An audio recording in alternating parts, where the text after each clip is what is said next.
There are plants that open doors, and others that close them. But the most dangerous are the ones that appear to do both.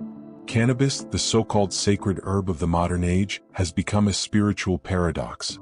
Some call it a medicine. Others call it a distraction. And somewhere between the haze of smoke and silence of meditation, a deeper truth waits, one whispered in ancient temples, hidden in obscure scriptures, and known by initiates of old mystery schools. So let me ask you this. What if your inner light was being dimmed, slowly, invisibly, under the illusion of expansion?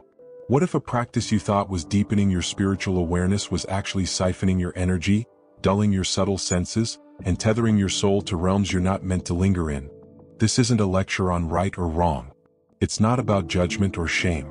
This is a revelation, an unveiling of what ancient wisdom really said about altered states, energy purity, and the cost of borrowing enlightenment from a plant. Because make no mistake, everything in the spiritual world has a price, especially the things that feel free. In this video we're diving deep, not just into the spiritual effects of cannabis, but into its occult symbolism, its esoteric associations, and the subtle energetic consequences that are rarely, if ever, spoken about. You'll learn how ancient sages viewed psychoactive plants. You'll discover why certain mystical schools discouraged their use entirely.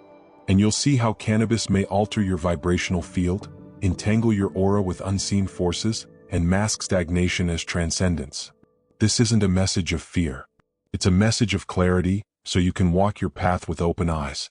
Because if your spiritual energy is your most sacred currency, to understand the spiritual cost of cannabis, we must first trace its roots, not just in soil but in time. Because cannabis is not a new phenomenon.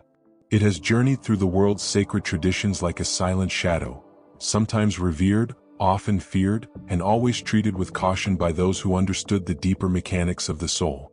In ancient India, cannabis, bhang, was associated with Lord Shiva, the god of destruction and transformation. Yogis would sometimes use it to enter deep states of meditation, but only in ritualized, highly specific ways. It was not a recreational substance. It was a sacrament, handled with reverence and often reserved for siddhas, spiritual adepts who had already undergone years of purification. Even then, it was considered a dangerous shortcut, a temporary window into states that were meant to be earned through disciplined sadhana. The Taoists of ancient China, masters of energy cultivation, were more direct. In classical texts on internal alchemy, herbs that cloud the mind or disrupt qi flow were often avoided entirely. Taoist mystics spoke of substances that scatter the spirit or dissolve the yuan shun, the original spirit.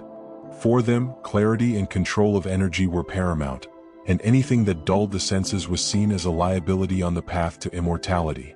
Then there are the Hermetic teachings, the secret wisdom of Egypt and Greece, which emphasized refinement, of thought, of vibration, of spiritual substance. Hermes Trismegistus spoke of ascending through planes, not by artificial means, but by the elevation of consciousness.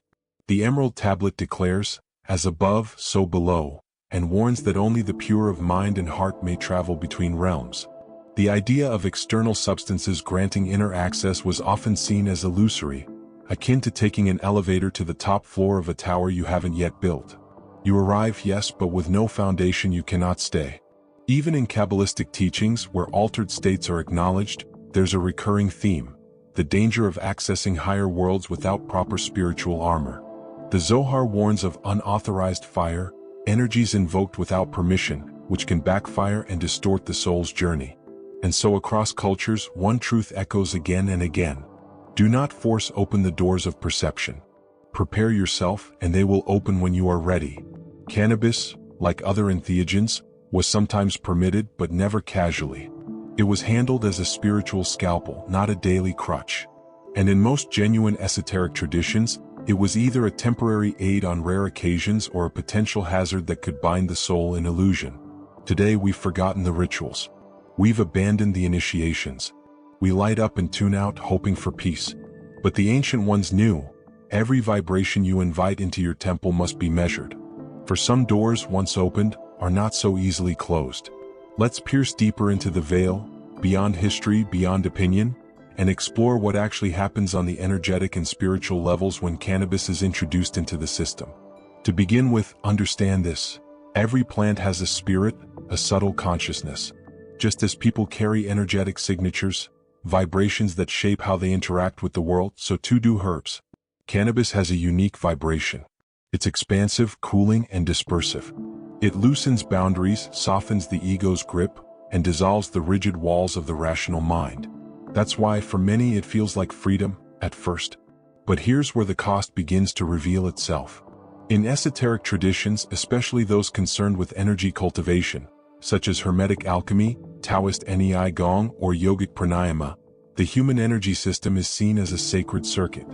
Prana, chi, or life force flows through it like electricity through a finely tuned machine. Every thought, emotion, and breath alters this current.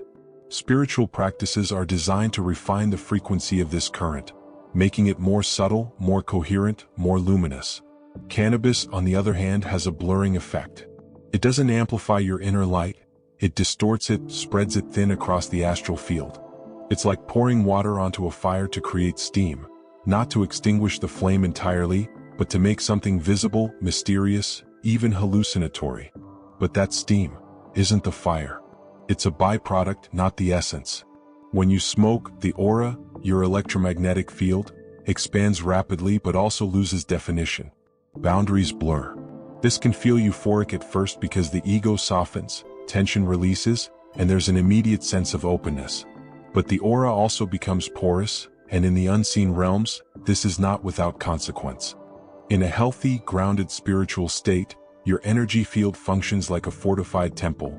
Its walls strong, its gates discerning, its foundation anchored to the earth while its spires reach the heavens. Cannabis lowers the drawbridge indiscriminately. Beings, thoughts, and energies, some uplifting, others deceptive, can slip in. And if you do this regularly, your temple becomes a hallway. Anyone, or anything, can walk through. This is why ancient initiates trained for years before even being allowed to alter their state of consciousness with external aids. Because expanded awareness without spiritual maturity is dangerous. You may gain access to new realms, but without discernment, you become a tourist in sacred space, with no compass, no guide, and no protection. Another cost, the dulling of inner will. Cannabis has a yin-heavy energy. It softens, but it also dampens the yang, the fiery principle of action, drive, and clarity. Over time, consistent use weakens the solar aspect of the soul. Decisions feel harder. Desires blur. The ability to focus, to maintain inner structure, begins to fray. This is not just psychological, it's spiritual erosion. The Hermeticists would say, you are burning the incense before you've cleaned the altar. And this, perhaps, is the most subtle danger of all. Because cannabis doesn't kill the spirit, it seduces it. It gives the illusion of progress, the sense of spiritual insight, without the grounding that real wisdom requires. You may receive visions, downloads, or emotional breakthroughs.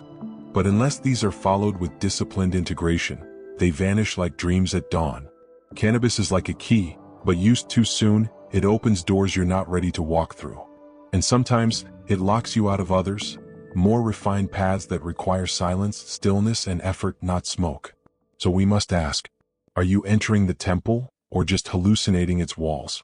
Let's now go deeper into what sustained cannabis use does on the spiritual path, not just in isolated moments of insight, but across the months and years of subtle energetic transformation. In the mystery traditions, particularly in the inner schools of alchemy, Kabbalah, and Vajrayana Buddhism, there's a teaching that's rarely spoken aloud but quietly understood. That which comes too easily binds more than it frees. Cannabis offers a kind of shortcut, a detour from the rigorous terrain of spiritual discipline. But shortcuts bypass the essential, the strengthening of the inner vessel, the refinement of perception, the confrontation with one's own shadow. Without those steps, the insights gained under the influence tend to dissolve. Why? Because the observer is not yet stable. Your consciousness, instead of standing firm like a mountain, sways like seaweed in the tide. It's not that cannabis blocks enlightenment. It's that it gives a preview of higher states, but then demands a toll. Over time, a pattern emerges. The user chases that original high, that initial glimpse of insight. But as tolerance builds, the spirit of the plant retreats, and what's left is a dull fog that mimics depth but lacks clarity. The mind still floats but no longer soars. Intuition whispers but is drowned out by mental noise. You feel connected to everything yet anchored to nothing. In Taoist internal alchemy, This is likened to dispersing the jing, the primordial essence that feeds both body and spirit. Cannabis, especially when overused, leaks jing. The kidneys weaken. The will dissolves. Dreams become more vivid but less nourishing. The body becomes more passive, less responsive. And while this might be interpreted as being chill or zen, what's really happening is a drain of vitality that ultimately hampers real spiritual work. Now let's speak of the astral entanglements, a subject often left untouched. When the aura becomes porous as it does under cannabis, you're not just more open. You're more susceptible to moods that aren't yours, thoughts that aren't yours, even entities that hitch a ride on the smoke itself. In indigenous traditions, shamans rarely use psychoactive plants casually. When they do, it's in ceremonial space with clear intention, ritual protection, and guided energy flow. Without that structure, you're stepping into the spirit world with a neon sign on your back saying, "I'm open. Come in." This isn't fear-mongering. It's clarity. Many report, after years of casual use, feelings of heaviness, emotional instability, strange dreams, or a sense of being watched. These are not always psychological. Often, they are energetic residues, the psychic fingerprints of beings attracted to the light but feasting on the ungrounded. In occult terminology, this is known as a spirit hook, a subtle link between your field and a parasitic entity. And cannabis, used carelessly, is one of the fastest ways to allow that hook in. There's also the cost of false identity. Many users begin to see themselves as more spiritual under the influence, more intuitive, more compassionate, more connected. But if this identity only shows up while high, it's not your soul, it's a mask borrowed from the plant.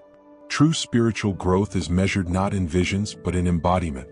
Were you sober? Who are you when no insight is whispering in your ear? When we become dependent on cannabis for creativity, for emotional regulation, for spiritual connection, we're not expanding, we're outsourcing. We become renters in our own temple, tenants of a temporary state of mind. The most profound traditions, whether Hermetic, Taoist, or yogic, emphasize one great principle. Power comes not from altered states, but from mastery of natural states. To walk the path without shortcuts. To open the third eye through breath and stillness, not smoke. To commune with the divine from a place of sovereignty, not sedation. Cannabis may show you the mountain, but it will not climb it for you.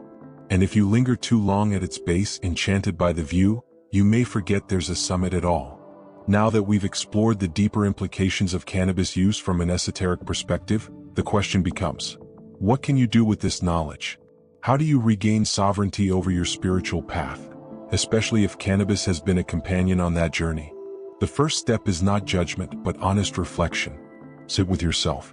Gaze not just at your habits, but at your reasons for those habits. Why do you reach for cannabis? Is it for insight, comfort, creativity, a sense of spiritual connection?